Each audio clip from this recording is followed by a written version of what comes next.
Visited Philippines. It was interesting from Father Kramer. Well, Father Kramer is with the resistance, and I'd never heard the story before, but they got it on the internet now, I guess. But I think something about it. But Father Kramer is saying, about a couple of years ago, within the last 3 years, Putin almost died. I don't know what he had. It was cancer or something. He was very sick and he almost died. And he prayed to Our Lady. And of course, the Orthodox, they have Our Lady as well, but they were finding, the Russians are finding when they pray to Our Lady under Russian titles, Orthodox titles, they don't get any results. When they pray to Our Lady under Roman titles, they do.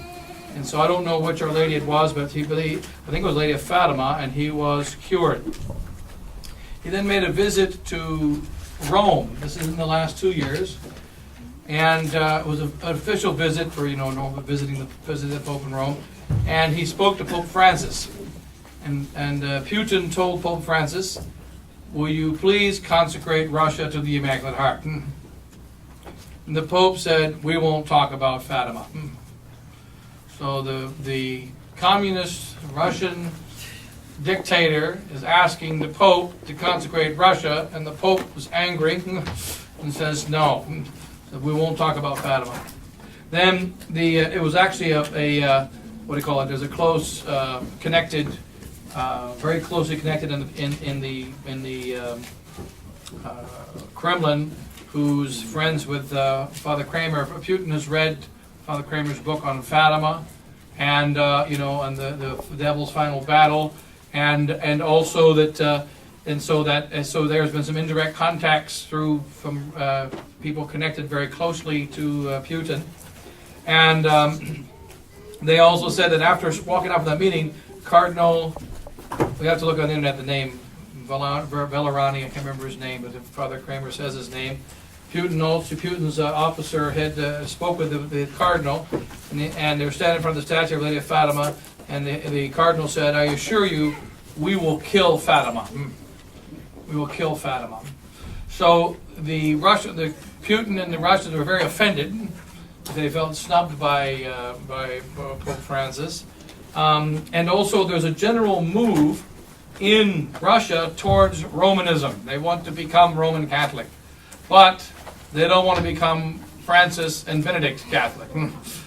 They don't want to become that kind of Catholic, and so that the Putin's conversion was apparently a genuine conversion, and then there was also all this addition, these laws in Russia.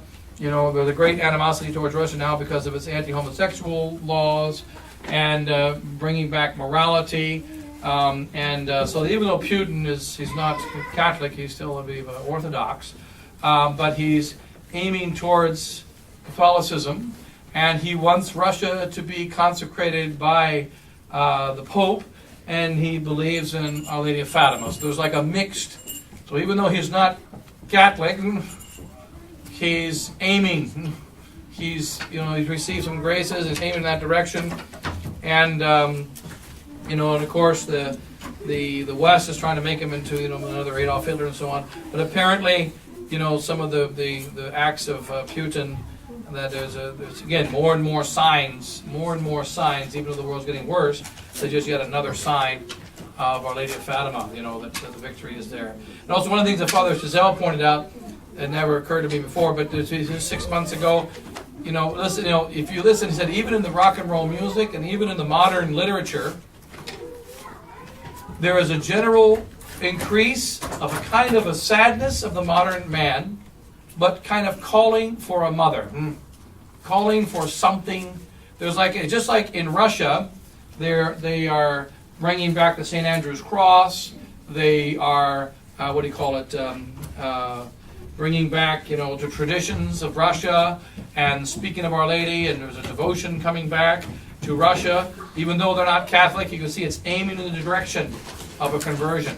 And in the West, you can see some similar signs, in that there's a kind of a despair in the West, incredible sorrow in the West, which of course has been developing for many, many years.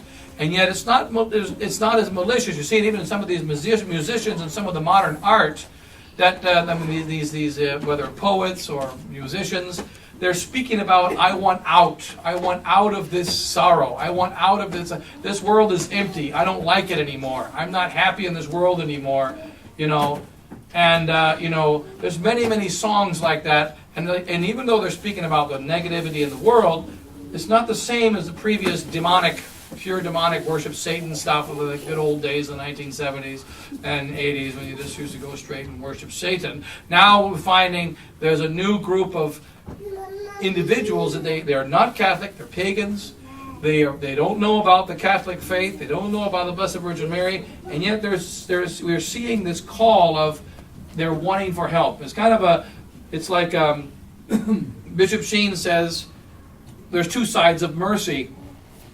Before you can have mercy, you have to have misery. You have to have wretchedness. And when the goodness of God meets the misery of man, you have mercy. And so that many men are wretched. We saw a few years ago the wretchedness of man. Many of these rich people and modern men, they're wretched, but they don't believe they're wretched. Now, people are recognizing. They're sorrowful, they're in agony, they're looking for some solution. And I get hearing from some philosopher, they say there's been a change in science and a change in the general direction of people. A few years ago, people just wanted the common man. There's a book written about, I can't remember the name of the author, The Death of the Seven Faith Tribes, written in the back of the 1990s or early 2090s, saying that there's 7 main religions on earth, Catholicism, Muslims, Protestants, various kinds of, he lists 7, so 7 faith tribes. And then he says that what's happened now is all 7 of them are dying.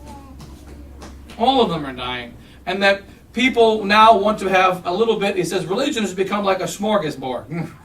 So that, today I'm a Protestant, but I like incense, so I'm going to grab incense and bring it in my Protestant church.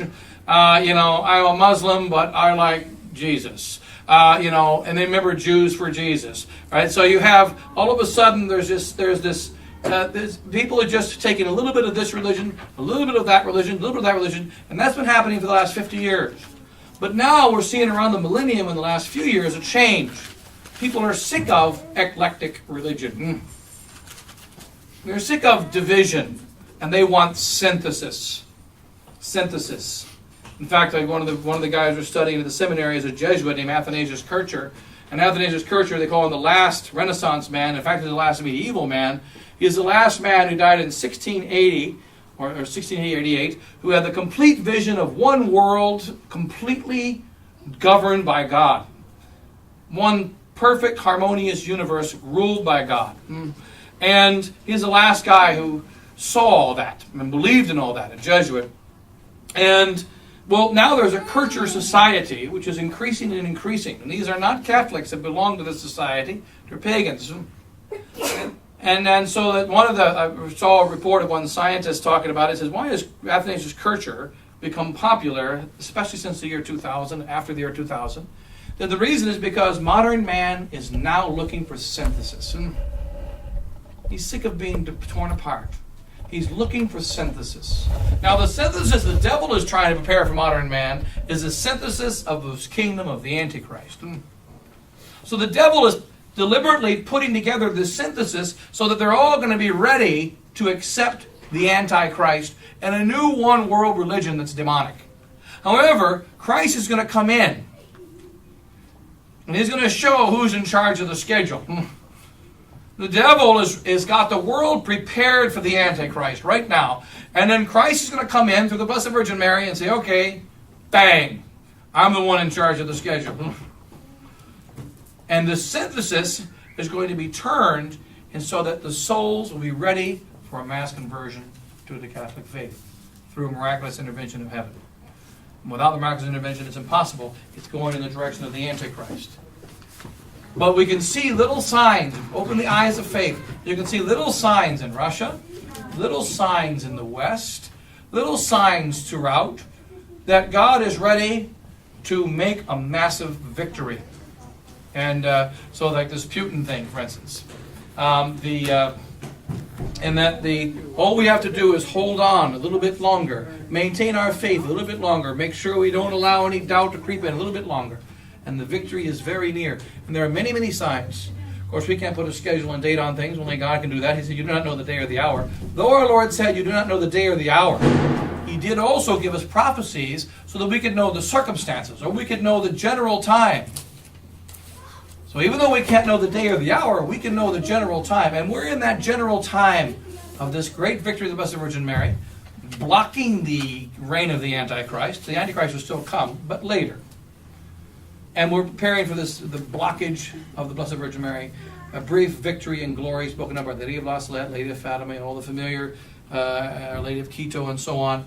But if we open our eyes, you can see we're very close to that. Very, very close. Many, many signs of this souls looking for the truth, but they don't know where to find it. And looking for, crying for some help, but they don't know who to cry to. And then the Blessed Virgin will come in and bring in the victory, So in any case, I think it's sufficient. Anybody need, we better close. Any questions or whatever? Okay, we'll just say a quick Hail Mary and then close it there. Hail Mary, full of grace, the Lord is with thee. Blessed art thou amongst women, and blessed is the fruit of thy womb, Jesus. Holy Mary, Mother of God, pray for us sinners, now and at the hour of our death. Amen. Saint Vincent de Ferrer, Pray for us. St. Jude, Pray for us. Lady of Victory, Pray for us. Lady of Sorrows, Pray for Lady us. of Christians, Pray for Saint us. Ignatius. Pray for us. Yeah, see, we're in the Philippines. There's 5 of us priests. We had a little meeting. Father Suelo, Father Kramer, myself, Father Giselle, and Father Hugo. Father Hugo's first visit to Asia. And he's never seen so many kids before.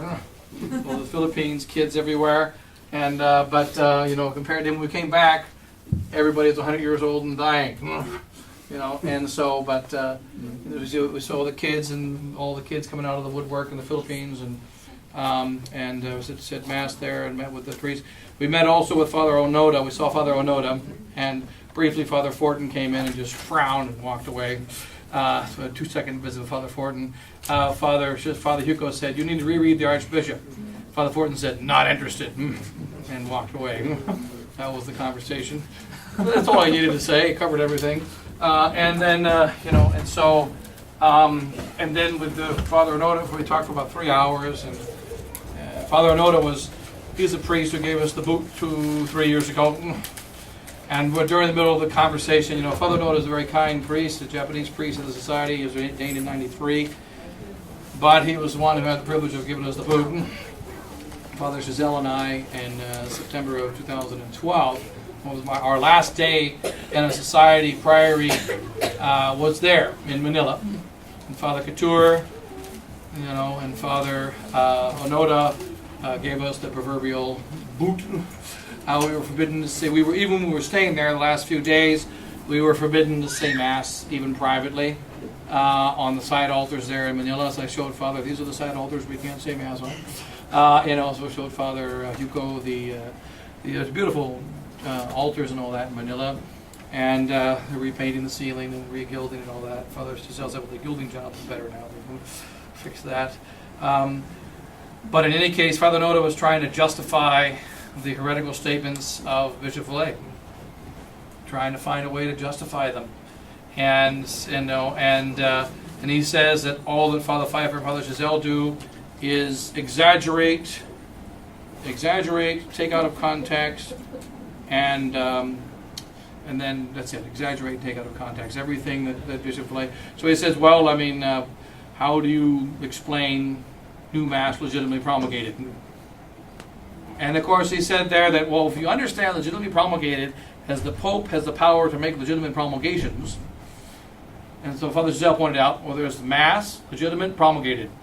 No Pope mentioned there. Mass, legitimately promulgated. So the subject is the Mass and it's legitimately promulgated. What part of that says Pope has power to promulgate? Of course Pope has power to promulgate. That's another subject. That's De Ecclesia Christi. That's De Romano Pontifice. That's another section of dogmatic of theology.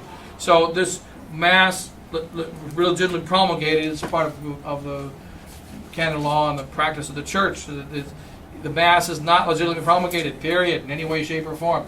So he says, well, he doesn't know about that.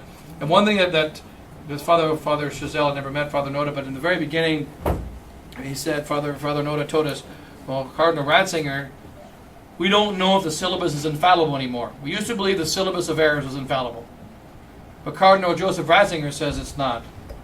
So we don't know. Now just think about that for a moment. A priest of the Society of St. Pius X using Cardinal Joseph Ratzinger as an authority. He's a good authority on heresy. But to use him as an authority of any kind on the faith, if he believes it, it's wrong. And so, what are we doing even considering this man as an authority? The syllabus is infallible. It's a teaching of the Church. The heresies contained therein and condemned therein are condemned. End of story. So it was kind of enlightening that Father Onoda is a very good priest, very kind priest, but he was very wasn't very happy when we stopped by. We were talking to him for 3 hours, but he's trying to change. He's trying to marry the old SSPX doctrine and the new. It doesn't work. He came up with a new theory that we'd never heard before. How do we reconcile the two churches with the one church? Two churches, one church. Archbishop Lefebvre says there's two churches. And he didn't just say that. John Paul II, Paul VI, they all say that. We follow the Church of the Council. They don't say we follow the Catholic Church. They say we follow the Church of the Council. We're implementing the Church of the Council. We represent the Church of the Council, the Council of the Council. That's a conciliar church, which is not the same as a Catholic church. Well, the Pope says that. Now, and he doesn't even believe in the Catholic God anyway, the present one. So they're very clear that there was two different churches. So, but then Bishop Fillet now says there's only one church, there aren't two different churches. So now we've got to marry the two doctrines. I still believe Bishop Lefebvre was right when he said there were two churches, but I also believe Bishop Fillet is right when he says there's only one. So how do we marry them? And what Father Onoda said is, I think it's like the new church is like a fetus. Like a fetus. Somehow growing into a new church. It's a new church in potency, but it's not a new church in act. Obviously, a fetus is not part of the mother. Fetus is another baby. Fetus is another human being. So the fetus example doesn't work. But he's saying that there's somehow it's a potentially a new. So there's still two churches, one real, one potential. But then there's only one church because there's only one real church. That way you get both doctrines. And so each priest is trying to find a way without any explanation from on high. Just heretical, erroneous statements, vague statements, and then you're supposed to figure out how to make it work. Normally, if you're going to give a doctrine, you need to back it up. When Archbishop Lefebvre said, I'm going to consecrate 4 bishops, he said, here's why I'm consecrating 4 bishops. Because there is a crisis of faith in the church and a crisis of the priesthood, and without the Catholic priesthood, there's no preservation of the Catholic Church. Modern seminaries are not preserving the Catholic priesthood. They are making a bastard priests who are mixed in truth and error. A Catholic priest is only the truth.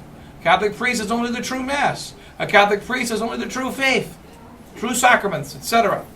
These priests are not being produced in the modern church. Therefore, for the sake of preserving the Catholic priesthood, I must consecrate bishops. Because if you don't have bishops, you can't have priests. And when Archbishop Lefebvre dies, there'll be no bishops. I have to consecrate 4 bishops, originally 3, then later on 4. 4 Catholic bishops who have the Catholic faith, who are going to express that faith clearly, and are going to give that faith to seminarians and will ordain young men to the priesthood of our Lord Jesus Christ to preserve the Catholic truth and the Catholic Mass. Not only the Catholic Mass, but the Catholic truth. He explained it. Then we went through a little bit of canon law, the Epikeia, the law of necessity. But he gave an explanation. He didn't just say, I'm going to consecrate 4 bishops. Trust me because I'm an experienced politician. Trust me because I was in charge of the Holy Ghost Fathers. You can trust me because I'm a really holy guy. And he didn't do that. He said, here's what I'm doing for the sake of the church. Here's a reason why I'm doing it. And if you really believe what I'm doing is wrong, then go ahead and step away. Don't want to force you to stay with something that you believe is wrong. But this is what I'm doing, and this is why I'm doing it, and it must be done. And if it isn't done, I'm going to go to hell. And I don't want to go to hell. Therefore, I'm going to do this. Like he said in 1976 and many other times. They will ask you, God will ask you, did you lend your hand to the destroying of the Catholic Church? I cannot lend my hand to the destroying of the church. Same question is being asked of us. Can you lend your hand to the destruction of the Society of St. Pius X? Can you lend your hand to the destruction of the Catholic faith within the Society of St. Pius X? And the answer is no, it cannot. By being silent in the face of this grave doctrinal declaration of April 15, 2012, by being silent in the face of this, the latest example, the November 21st, 2014, scandalous letter of Bishop Fillet to friends and benefactors. How many of you have seen that letter? It's well worth not reading. The November 21st, 2014 letter of Bishop Fillet, and everyone should know that date. November 21st. What day? That's a very important day in the history of the SSPX.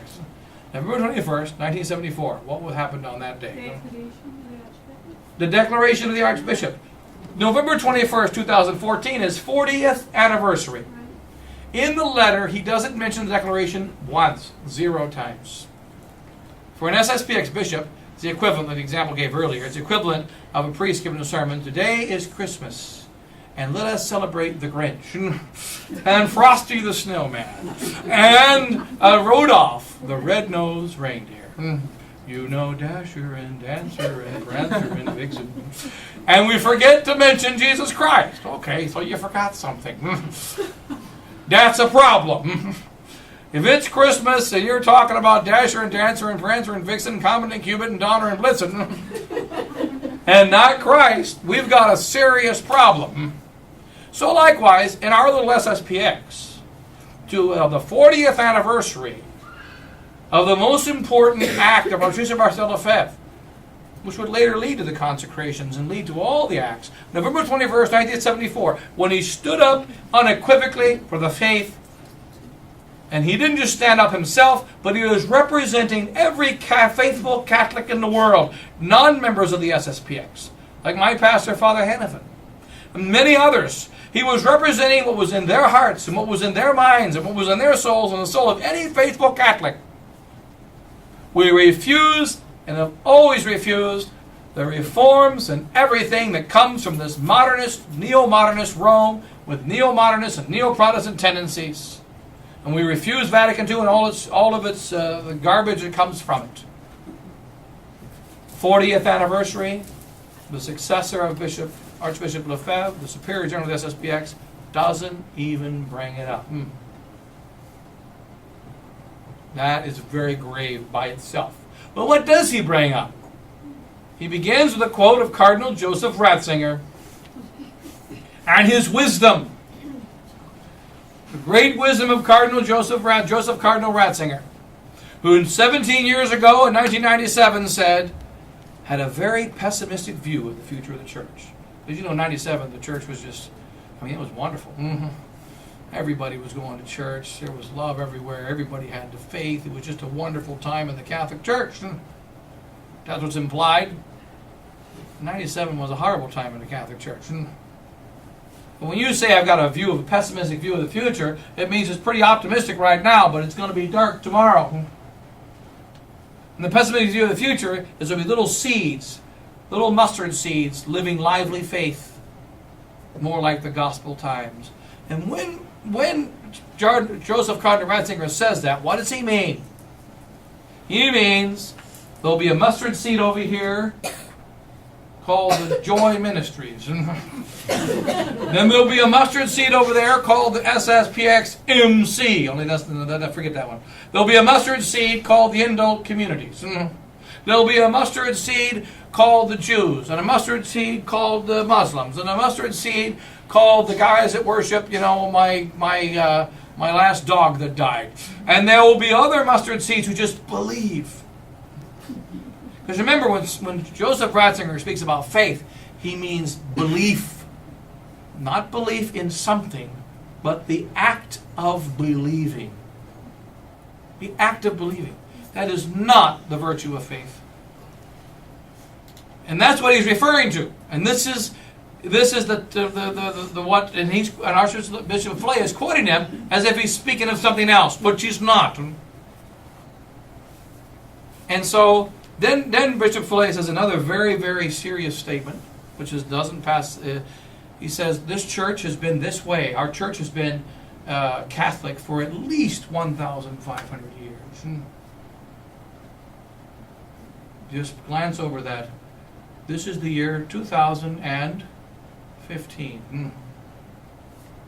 Has our church been Catholic for at least 1,500 years? What's the problem with that? There's a mathematical problem. He's missing a few years. He's missing a few centuries. He's missing a few years. That's very serious. You see, the modernists teach, it's called modernism with the heresy involved, the modernists teach that the church as we know it today didn't exist in the time of the apostles. They probably didn't even know about the church.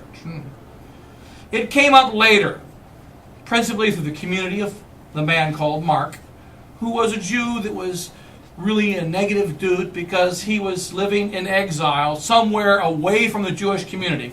Where did he live? Here the experts is great. Somewhere away from the Jewish community. We don't know exactly where, but we know all about him. Last time I met a guy, I met him in a place. Now they say that they know all about this guy Mark. They just don't know if he was in Turkey. They don't know if he was in Africa. They don't know if he was in Europe. They don't know if he was on the moon. But they know all about him. I mean, everything, man. And so he lived sometime after the year 70 A.D., and he became the father of this Jewish sect, which became known as later on the Christian community, and then later on the Catholic Church. By the year 500, it had already pretty well solidified. Now, if you're very conservative, you might believe even by the year 300. So, for instance, St. Peter was a pope, St. Andrew was a bishop. But Andrew wasn't a bishop like Alphonsus was a bishop. Peter wasn't a pope like St. Pius V was a pope. He didn't have the same idea of papacy and episcopacy. That's what these modernist pukeheads teach. Now, when you say the church is at least 1,500 years old, you're saying a lie. The church, in fact, is 6,000 years old. But in its New Testament version, Catholic Church, it is 2,000 years old. You see, one of the troubles of staying within the mainstream society, you endanger your faith. When you hear Cardinal Joseph Ratzinger, you're like, duh! That raises up the antenna for anybody who has half of the faith of the super small f, and microscopic, 0.1111 points. Okay, so if you have a really small faith, that's enough to get shocked when you hear the name Ratzinger. But then afterwards, 1,500 years, okay, at least 1,500 years, you don't catch it. You don't catch it. But you know what? It goes into your blood. I read the Da Vinci Code. That's how the Da Vinci Code works. In the Da Vinci Code, all it says is, here's a story. It's a stupid, cheap story of a guy escaping and looking for the what do you call it? Mary Magdalene thing, whatever it is. And he's as he's escaping, you learn different things. Like, for instance, one of the things you'll learn as he's running away, everybody knows that there were 5 million women killed in the Middle Ages by the church. And it doesn't say anything other than that. And then it continues. And many statements like that. So you're following the story, and then when you finish reading the book, did you know that what happened in the Middle Ages, 5 million women were killed? You know that? By the Catholic Church. Now, there weren't 5 million people living in Europe at the time, but 5 million of the women were killed. Now, the thing is, so that 5 million women were killed by the Catholic, everybody knows that. Did you hear that? Yeah, I heard that too. Everybody knows that. Where'd you hear it? I don't remember. I don't remember. They read it from the Da Vinci Code. In fact, I remember one priest told me, mentioned this many times, he left the priesthood back in the 1970s, and he would keep coming to our school concerts. The kids and everything would always come to our school concerts in Denver. I remember one time, one time afterwards, I was talking to him. He says, you know why I left the priesthood? I said, why? I left the priesthood because I read the Da Vinci Code. And I agree with it. I said, wow, you got the gift of prophecy. So in 1973, you left the priesthood because you knew that some guy was going to write a book in 1995 that was going to say why you should leave the priesthood 25 years before the book was written. And he goes, Oh, that didn't work, did it? That's what he said. Oh, that didn't work. He forgot the Da Vinci Code was written 20 years after he left the priesthood. He forgot. And so that it's what do you call it? This is so that what happens is it's a way of subliminal messages. It works on the TV, right? Coca-Cola, Coca-Cola, Coca-Cola. Oh, you really go for a Coke. It works. And these subliminal type messages are now being put in SSPX writings. You might catch the Cardinal Ratzinger thing, but you don't. It doesn't sound bad. If a church has been around for 1,500 years, it doesn't sound bad. Now it's in your head. It's in your head from a trustworthy source. And now you hear somewhere else about the church being 1,200, 1,500 years, and you start arguing about the age of the church. You can't catch everything. And then Father Onoda says, oh, you're exaggerating, you're exaggerating, you're exaggerating. Well, what they said back in 2012 is, show me one erroneous, heretical word of Bishop Fillet, and I'm with you. Well, I couldn't do it, so Bishop Fillet printed it in the Clarudum. So now we pull out the heretical word. There it is. Vatican II is in line with tradition. Ecumenism, religious liberty is Catholic. Can't get more clear than that. Plus the new mass legitimately promulgated. Well, what do you mean by enlightened by tradition? What do you mean by ecumenism? What do you mean by religious liberty? It's not. It seems ambiguous to me. One beautiful thing about the April 15, 2012 document, a doctrinal declaration is what it's called, is that it's not ambiguous. It's 100% clear, straight to the point. Error, error, error, heresy, heresy, heresy. Straight up. And yet, I don't know. I think it may not be that. And the trouble is, every step they get closer to modernist Rome, every new error they make, you make another exception. You make another exception. You know, tomorrow, that's it. I'm not going to take this anymore. If this happens another day, I'm out of here. So many priests told me in the last several years, if I get transferred, I'm joining the resistance. Some of them have been transferred to haven't joined the resistance. Now they say, well, if I hear this really bad thing, I'm joining the resistance. The day Bishop Fillet signs a deal, I'm joining the resistance. The day I hear a heresy, I'm joining the resistance. The day they have dancing girls, I'm joining the resistance. It never stops. Same is true with the faithful. Never stops. You see all the things declining in the parish. You see the handwriting on the wall. You see the decline. Well, you know, it's still the Latin Mass. But you know what? When you're on a sliding board, you can't go back up. You got to get off. Remember, kids used to play a sliding board game. You had the rule where when you're on the sliding board, you couldn't grab onto the side because that's cheating. And you had to have your socks on, and you had to try to run up the sliding board without touching the sides. And the last one down wins. So whoever can stay on it the longest without cheating wins. But nobody ever makes it to the top unless you cheat. You just you can try running against a sliding board. It doesn't work. You got to get off. Very dangerous for the faith. You got to get off. Anyway, you better close for real this time.